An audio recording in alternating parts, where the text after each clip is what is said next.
Salut chers panafricanistes, chers surfeurs, youtubeurs et puis combattants pour l'émergence africaine, c'est le Banin de Yingui. Alors je suis à vous aujourd'hui pour parler, n'est-ce pas, des cabralistes.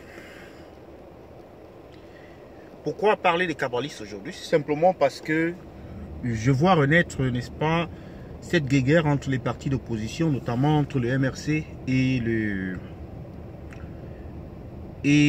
parti Univers, ou alors les cabralistes. Je ne sais pas trop quelle est la différence entre les militants du parti Univers et puis les cabralistes en fait. En réalité, il ne devrait y avoir aucune différence. Mais bon, le problème c'est quoi? Je ne sais pas si Univers se considère comme un parti d'opposition ou un parti ou autre. Simplement, ce qui m'agace, c'est de voir qu'il y a des gens qui disent que eux, ils sont cabralistes et ils ne supportent pas le MRC, c'est-à-dire Maurice Kamto.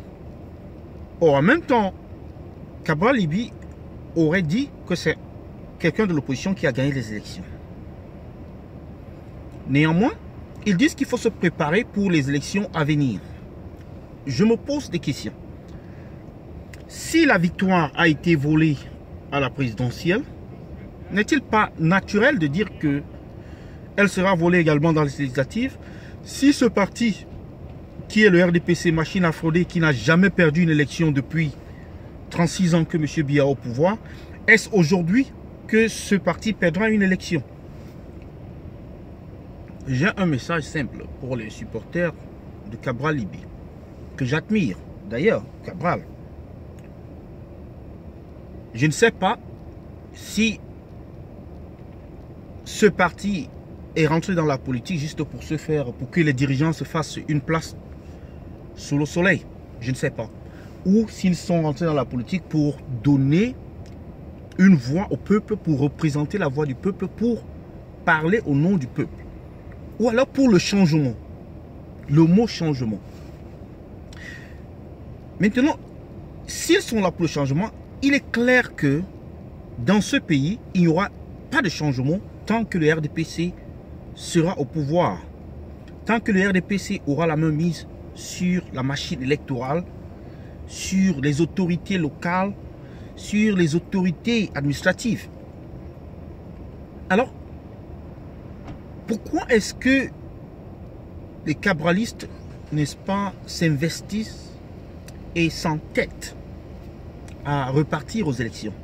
Il faut dire que pour le RDPC, ça les arrange que tout le monde participe aux élections. C'est en fait légitimer, c'est-à-dire leur pouvoir.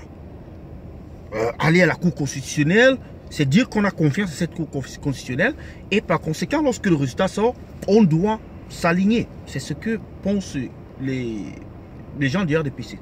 Et ils encouragent les gens pour qu'ils participent, n'est-ce pas, à ce simulacre de démocratie en prenant part aux élections, en prenant part n'est-ce pas, à la soi-disant vie politique. Mais en même temps, on supprime les meetings, on supprime les marches, on interdit tout.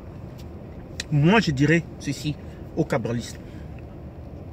Si vous prenez Mohamed et qu'il s'unit à Jésus, les deux partent perdants pour gagner une élection quelconque au Cameroun, à l'heure actuelle, avec ce que nous connaissons.